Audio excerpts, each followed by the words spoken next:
നമസ്കാരം, പുതിയൊരു ക്ലാസ്സിലേക്ക് ഏവർക്കും സ്വാഗതം. +2 ഇംഗ്ലീഷ് പരീക്ഷയ്ക്ക് തയ്യാറെടുക്കുന്ന എല്ലാ വിദ്യാർത്ഥികളും നിർബന്ധമായും അറിഞ്ഞിരിക്കേണ്ട കാര്യമാണ് ഇന്നത്തെ വീഡിയോയിൽ ഉൾപ്പെടുത്തിയിരിക്കുന്നത്.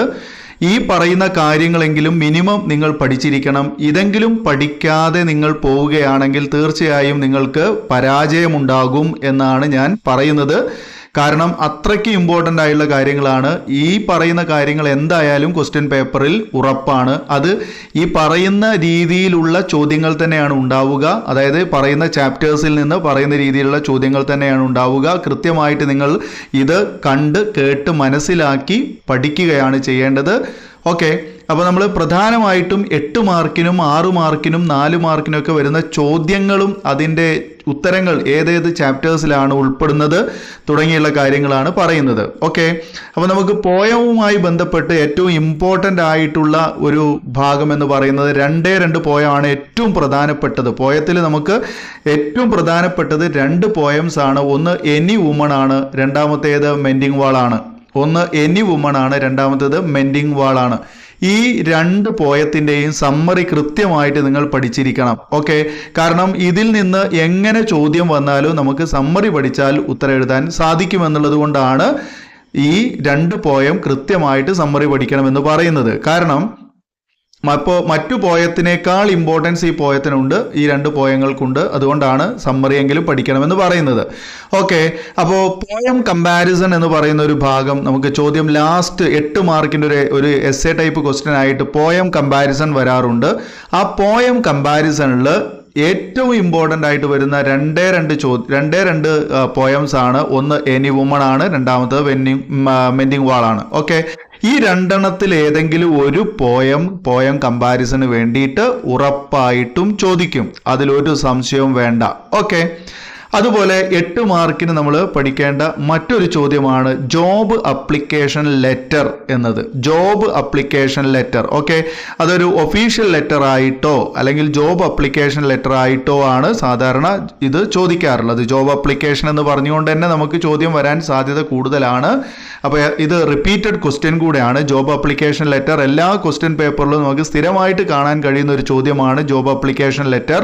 ഇനി ഈ ജോബ് അപ്ലിക്കേഷൻ ലെറ്ററിനോടൊപ്പം തന്നെ നിങ്ങൾ നമ്മുടെ പേഴ്സണൽ ലെറ്റർ കൂടി പഠിച്ചു വെക്കുന്നത് നല്ലതായിരിക്കും എന്നുകൂടി ഓർമ്മപ്പെടുത്തുകയാണ്. പേഴ്സണൽ ലെറ്റർ എന്ന് പറയുമ്പോൾ നമ്മുടെ വ്യക്തികൾ തമ്മിൽ അങ്ങോട്ടും ഇങ്ങോട്ടും അയക്കുന്ന ലെറ്റേഴ്സ് ആയിരിക്കാം. അങ്കിളിനോ അല്ലെങ്കിൽ പിന്നെ അങ്ങനെയുള്ള വ്യക്തികൾക്ക് ബ്രദേഴ്സിനോ സിസ്റ്റേഴ്സിനോ ഒക്കെ വേണ്ടി നമുക്ക് അയക്കാൻ പറ്റുന്ന ലെറ്റേഴ്സ്, ഇതാണ് നമ്മുടെ പേഴ്സണൽ ലെറ്റർ എന്ന രീതിയിൽ പറയുന്നത്. അത് അല്ലെങ്കിൽ ഗ്രാൻഡ്മയ്ക്ക് ലെറ്റർ അയക്കുക എന്നൊക്കെ പറഞ്ഞുകൊണ്ട് ലെറ്റർ വരാറുണ്ട്. ഓക്കെ, ഇതൊക്കെ ഏതാണ് പേഴ്സണൽ ലെറ്റർ ആണ്. പക്ഷേ അതിനേക്കാൾ കൂടുതൽ ഇമ്പോർട്ടൻസ് പറയാവുന്നത് ജോബ് അപ്ലിക്കേഷൻ ആണ്. ഏതെങ്കിലും ഒരു സ്ഥാപനത്തിലോ അല്ലെങ്കിൽ ഒരു പത്ര ഓഫീസിലേക്കൊക്കെ ആയിട്ട് നമുക്ക് ഒരു വേക്കൻസി വന്നു കഴിഞ്ഞാൽ അതിനെങ്ങനെയാണ് നമ്മൾ അപേക്ഷ കൊടുക്കേണ്ടത്, ജോബ് അപ്ലിക്കേഷൻ ലെറ്റർ എങ്ങനെയാണ് എഴുതേണ്ടത് എന്നതിനെ സംബന്ധിച്ചാണ് ജോബ് അപ്ലിക്കേഷൻ എന്ന ഒരു ചോദ്യം വരുന്നത്. ഓക്കെ, 8 മാർക്കിൻ്റെ വളരെ ഇമ്പോർട്ടൻ്റ് ആയിട്ടുള്ള ഒരു ചോദ്യമാണ്. അതുപോലെ തന്നെ നമുക്കറിയാം നമുക്കൊരു ജനറൽ ടൈപ്പ് ക്വസ്റ്റ്യൻ ഭാഗമായിട്ട് ചോദിക്കാവുന്നത് ഒരു എസ്സേ, അതായത് ക്വസ്റ്റ്യൻ നമുക്ക് ഈ പിന്നെ എന്താ പറയുക ഡ്രാമയുടെ ഭാഗത്ത് നിന്നോ അല്ലെങ്കിൽ സ്റ്റോറിയുടെ ഭാഗത്തു നിന്നൊക്കെ ചോദിക്കാവുന്നതാണ്. അല്ലെങ്കിൽ നമുക്ക് ഈ ചില ഡ്രാമയും അതുപോലെ തന്നെ സ്റ്റോറിയും അല്ലാത്ത തന്നെ വരുന്ന ചില ഭാഗങ്ങളുണ്ട്. അതായത് ഫസ്റ്റ് നമ്മുടെ ആ സ്റ്റാൻസിലൊക്കെ വരുന്ന ഫസ്റ്റ് പാർട്ടിലേക്ക് വരുന്നൊരു ഭാഗമുണ്ട്. അത് വുമൺ എംപവർമെൻറ്റ്, അതുപോലെ തന്നെ ഡേഞ്ചറസ് ഓഫ് ഡ്രഗ് അബ്യൂസ്, അതുപോലെ when A sapling is planted എന്ന് പറയുന്ന ചാപ്റ്റർ. ഇങ്ങനെയുള്ള ഭാഗങ്ങളിൽ നിന്നൊക്കെ നമുക്ക് എന്താണ് ഒരു ജനറൽ ടൈപ്പ് എസ്സേ വരാൻ സാധ്യതയുണ്ട്. അത് മിക്കവാറും ചിലപ്പോൾ സ്പീച്ച് ആകാം, അല്ലെങ്കിൽ ആർട്ടിക്കിൾ തയ്യാറാക്കാനാവും. പ്രിപ്പയർ ആൻ ആർട്ടിക്കിൾ എന്ന രീതിയിലാകാം, അല്ലെങ്കിൽ പ്രിപ്പയർ എ സ്പീച്ച് എന്ന് പറഞ്ഞുകൊണ്ടായിരിക്കാം, അല്ലെങ്കിൽ റൈറ്റപ്പ് ചെയ്യാൻ വേണ്ടിയിട്ടായിരിക്കാം. ഓക്കെ, അപ്പോൾ ഈ 3 വിധത്തിലുള്ള ചോദ്യം, അതായത് ഒന്നുകിൽ സ്പീച്ച് എന്ന രീതിയിലോ അല്ലെങ്കിൽ ആർട്ടിക്കിൾ തയ്യാറാക്കാൻ വേണ്ടിയിട്ടോ അല്ലെങ്കിൽ റൈറ്റ് തയ്യാറാക്കാൻ വേണ്ടിയിട്ടോ ചോദ്യങ്ങൾ വരാം. അതും 8 മാർക്കിന്റെ ഒരു ചോദ്യമായിട്ട് തന്നെയാണ് വരുന്നത്. അത്തരം ചോദ്യങ്ങൾ, അതായത് സ്പീച്ച്, ആർട്ടിക്കിൾ അല്ലെങ്കിൽ റൈറ്റപ്പ്, ഈ 3 തരത്തിലുള്ള ചോദ്യങ്ങൾ വരാൻ സാധ്യതയുള്ള ചാപ്റ്റേഴ്സ് ആണ് ഞാൻ പറഞ്ഞത്. അത് വുമൺ എംപവർമെന്റ് ആണ്, അല്ലെങ്കിൽ ഡേഞ്ചേഴ്സ് ഓഫ് ഡ്രഗ് അബ്യൂസ് ആണ്, അല്ലെങ്കിൽ when A sapling is planted എന്നുള്ളതാണ്. ഓക്കെ, അപ്പോൾ ഇങ്ങനെയുള്ള 3 ചാപ്റ്റേഴ്സ് മാത്രം നിങ്ങൾ സ്പീച്ച്, ആർട്ടിക്കിൾ, റൈറ്റപ്പ് എന്ന രീതിയിലേക്ക് വേണ്ടി മാത്രം പഠിച്ചു വെച്ചാൽ മതി. അത് 8 മാർക്കിൻ്റെ തന്നെയാണ്. അപ്പോൾ 3 ചോദ്യങ്ങൾ നമുക്ക് 8 മാർക്കിന് വേണ്ടിയിട്ടുണ്ടാകും. അപ്പോൾ ഈ 3 ചോദ്യങ്ങൾ ഞാൻ ഈ പറയുന്ന ഭാഗങ്ങൾ തന്നെ കൃത്യമായിട്ട് നിങ്ങൾ മനസ്സിലാക്കണമെന്നാണ് ഓർമ്മിപ്പിക്കുന്നത്. അത് ഒന്ന് പോയം കമ്പാരിസന് വേണ്ടി ഷുവർ ക്വസ്റ്റ്യൻ ആണ് പോയം കമ്പാരിസൺ. അപ്പോൾ അതെങ്ങനെ ചെയ്യേണ്ടത് എന്നതിനെ സംബന്ധിച്ച് നമ്മൾ മുമ്പ് നമ്മുടെ ചാനലിൽ വീഡിയോ അപ്ലോഡ് ചെയ്തിട്ടുണ്ട്. ഞാൻ കഴിയുമെങ്കിൽ ഈ വീഡിയോയുടെ താഴെ ആ മുൻപ് ചെയ്തതിൻ്റെ എല്ലാത്തിൻ്റെയും ലിങ്ക് ഞാൻ ഇവിടെയും കൂടെ കൊടുക്കാം. അതല്ലെങ്കിൽ നിങ്ങൾ നമ്മുടെ ചാനലിൽ പ്ലേലിസ്റ്റ് ഓപ്പൺ ആക്കിയിട്ട് അതിൽ +2 ഇംഗ്ലീഷ് എന്ന ആ പ്ലേലിസ്റ്റ് ഓപ്പൺ ചെയ്താൽ നിങ്ങൾക്ക് എല്ലാ വീഡിയോസും അവിടെ തുടർച്ചയായിട്ട് കാണാൻ പറ്റും. ഓക്കെ, പ്ലേലിസ്റ്റ് ആണ് നിങ്ങൾ ഓപ്പൺ ചെയ്യേണ്ടത്. ചാനലിൻ്റെ ഹോം പേജിലേക്ക് പോയിട്ട് അവിടെ പ്ലേലിസ്റ്റ് ഓപ്ഷൻ ചെയ്യുക. ആ പ്ലേലിസ്റ്റിൽ നമുക്ക് എന്ത് കിട്ടും? +2 ഇംഗ്ലീഷ് എന്ന് പറയുന്ന ഒരു പ്ലേലിസ്റ്റ് ഓപ്ഷൻ കിട്ടും. അതിൽ മിക്കവാറും അല്ല, മുഴുവൻ ഈ പറയുന്ന എല്ലാ കാര്യങ്ങളും അവിടെ ഉണ്ട്. ഓക്കെ, അപ്പോൾ പോയം കമ്പാരിസൺ നമ്മൾ എന്തൊക്കെ പോയിന്റുകളാണ്, ഏത് പോയം വന്നാലും നമ്മൾ ഉപയോഗിക്കേണ്ട ചില പോയിന്റുകളുണ്ട്. ആ പോയിന്റുകൾ മാത്രം അവിടെ കൊടുത്താൽ മതി. ഓക്കെ, അപ്പോൾ എനി വുമണും അതുപോലെ തന്നെ മെൻഡിങ് വാളാണ് സാധാരണ ചോദിക്കുന്നത്, ഉറപ്പാണ്. അപ്പോൾ 8 മാർക്കിൻ്റെ ചോദ്യമാണ് അത്. അതുപോലെ തന്നെ 8 മാർക്കിൻ്റെ മറ്റൊന്ന് നമ്മൾ നേരത്തെ പറഞ്ഞു, ജോബ് അപ്ലിക്കേഷൻ തയ്യാറാക്കാൻ വേണ്ടിയിട്ടുള്ളതാണ്.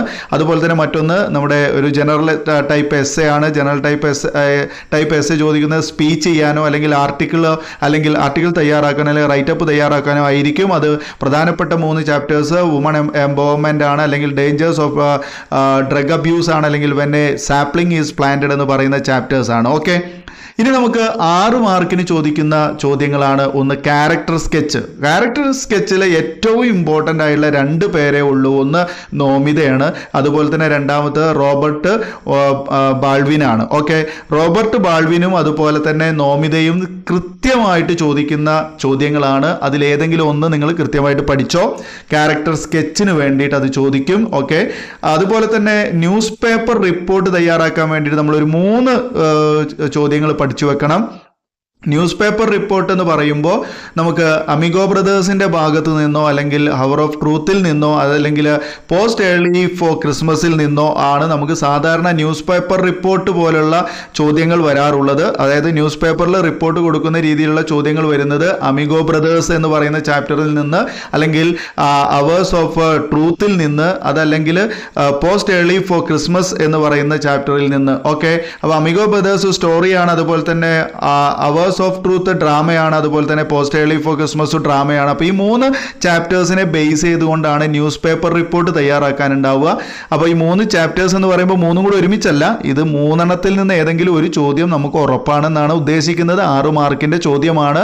അതുപോലെ തന്നെ നോമിതയോ അല്ലെങ്കിൽ റോബർട്ട് ബാൾവിനോ, അത് വെരി ഇമ്പോർട്ടൻ്റ് ആണ്. ക്യാരക്ടർ സ്കെച്ചിലേക്ക് നിങ്ങളെ അവരെ കൊണ്ടുപോകണം. ഓക്കെ, കൃത്യമായി മനസ്സിലായി എന്നാണ് ഞാൻ കരുതുന്നത്. അതുപോലെ തന്നെ 4 മാർക്കിന് ഉറപ്പിച്ചൊരു ചോദ്യം ഞാൻ പറയാം. മാച്ച് ബോക്സിനെ ബേസ് ചെയ്തുകൊണ്ട് ഒരു ചോദ്യം 4 മാർക്കിന് വരും. Why did woman compare to match box എന്നൊരു ചോദ്യം വെരി ഇമ്പോർട്ടൻ്റ് ആണ്. കൃത്യമായിട്ട് ചോദിക്കുന്നതാണ്, എല്ലാ വർഷവും ചോദിക്കുന്നതാണ്. Why did woman compare to match box എന്ന് പറയുന്ന ഒരു ചോദ്യം. ഓക്കെ, അത് മാച്ച് ബോക്സ് സ്റ്റോറിയാണ്. ആ മാച്ച് ബോക്സ് സ്റ്റോറിയുമായി കണക്ട് ചെയ്തുകൊണ്ട് 4 മാർക്കിന് ചോദിക്കുന്ന ഷുവർ ക്വസ്റ്റ്യൻ ആണ് why did woman compare to match box. ചോദ്യം ക്ലിയർ അല്ലേ? അതുപോലെ തന്നെ മറ്റൊരു 4 മാർക്കിന്റെ ചോദ്യമാണ് നമ്മുടെ മെൻഡിങ് വാളുമായി കണക്ട് ചെയ്തുകൊണ്ട് ചോദിക്കുന്നതാണ് good fences make good neighbours എന്നുള്ളത്. Good fences make good neighbours explain എന്ന് പറഞ്ഞുകൊണ്ട് ചോദിക്കും. Okay, good fences make good neighbours. Okay, അത് 4 മാർക്കിന്റെ ചോദ്യമാണ്. ക്ലിയർ ആയല്ലോ? Good fences make good neighbours mending വാളുമായി കണക്ട് ചെയ്തിട്ടാണ് 4 മാർക്കിന്റെ ചോദ്യം. അതുപോലെ മാച്ച് ബോക്സ് എന്ന് പറയുന്ന സ്റ്റോറിയുമായി കണക്ട് ചെയ്തുകൊണ്ട് why did woman compare to match box എന്ന് പറയുന്ന 4 മാർക്കിന്റെ ചോദ്യം. ഓക്കെ മക്കളെ, അപ്പോൾ ഇത്രയും കാര്യങ്ങളെങ്കിലും നിങ്ങൾ പഠിച്ചു പോയാൽ നിങ്ങൾക്ക് രക്ഷപ്പെടാനുള്ള മാർക്ക് കിട്ടുമെന്നാണ് ഞാൻ ഉദ്ദേശിച്ചത്. ഓക്കെ, അപ്പോൾ ഇതുപോലും പഠിക്കാത്ത ആരെങ്കിലും ഉണ്ടെങ്കിൽ ഇന്ന് തന്നെ ഇപ്പം തന്നെ നേരം വെളുക്കുന്നേരം നിങ്ങൾ കണ്ണിൽ വെള്ളം ഒഴിച്ച് പഠിച്ചോളാം കേട്ടോ. എണ്ണ ഒഴിക്കണ്ട, വെള്ളം ഒഴിച്ച് പഠിച്ചാൽ മതി. ഓക്കെ, അപ്പോൾ ഈ കാര്യങ്ങൾ നിങ്ങൾക്ക് ഉപകരിക്കുമെന്ന് ഉറപ്പാണ്. തീർച്ചയായും ലൈക്ക് ചെയ്യാൻ മറക്കരുത്. അതുപോലെ തന്നെ മാക്സിമം നിങ്ങളുടെ എല്ലാ സുഹൃത്തുക്കളിലേക്കും ഷെയർ ചെയ്യുക. ഉഴപ്പി നടക്കുന്ന ആരെങ്കിലും ഉണ്ടെങ്കിൽ അവരിലേക്കൊക്കെ ഒന്ന് ഷെയർ ചെയ്തേക്കുക. ഇതെങ്കിലും പഠിച്ചാൽ ഇംഗ്ലീഷ് പാസ്സാവുമെന്ന് ഉറപ്പിച്ച് പറയുക. അതുപോലെ തന്നെ ഇംഗ്ലീഷ് തോറ്റു കഴിഞ്ഞാൽ പിന്നെ അടുത്തോലെ എഴുതിയെടുക്കുക, എഴുതുക എന്നൊക്കെ പറഞ്ഞാൽ റിസ്ക് ഉള്ള കാര്യമാണ്. അതിലേക്കൊന്നും പോവാതെ കിട്ടിയ ചാൻസ് മാക്സിമം യൂട്ടിലൈസ് ചെയ്യാൻ നോക്കുക എന്നുള്ളതാണ് ഓർമ്മപ്പെടുത്തുന്നത്. പിന്നെ ഞാൻ നേരത്തെ പറഞ്ഞു, ചാനലിൽ പഴയ വീഡിയോസ് ഓൾറെഡി ചെയ്തു വെച്ചിട്ടുണ്ട്. അതൊക്കെ തന്നെയാണ് റിപ്പീറ്റ് ചെയ്യുക. എല്ലാത്തിൻ്റെയും മോഡൽ അവിടെ കാണിച്ചുകൊണ്ടുള്ള വീഡിയോസാണ്. പ്ലേലിസ്റ്റിൽ +2 ഇംഗ്ലീഷ് എന്നാണ് നിങ്ങൾ സെർച്ച് ചെയ്യേണ്ടത്. ഓക്കെ, ആ ഒരു പ്ലേലിസ്റ്റാണ് ഓപ്പൺ ചെയ്ത് കാണേണ്ടത്. അതിൻ്റെ ലിങ്ക് ഞാൻ ഈ വീഡിയോയുടെ ഡിസ്ക്രിപ്ഷൻ ബോക്സിൽ മാക്സിമം കൊടുക്കാൻ ശ്രമിക്കാം. ഓക്കെ മക്കളെ, അപ്പോൾ മാക്സിമം എല്ലാവരും നമ്മുടെ ചാനലിനെ മാക്സിമം സപ്പോർട്ട് ചെയ്യുക. ലൈക്ക് ചെയ്യാൻ മറക്കരുത്. ആദ്യമായി കാണുന്നവർ സബ്സ്ക്രൈബ് ചെയ്യുക. ബെല്ലൈക്കൺ ഓൾ എന്ന് എനേബിൾ ചെയ്ത് വെക്കുക. മാക്സിമം ഷെയർ ചെയ്യുക. ഇനി നമുക്ക് വീണ്ടും പുതിയൊരു ടോപ്പിക്കുമായി പുതിയ വീഡിയോയിൽ കാണാം. വീഡിയോ കണ്ടിരുന്ന എല്ലാവർക്കും നന്ദി. Thanks for watching.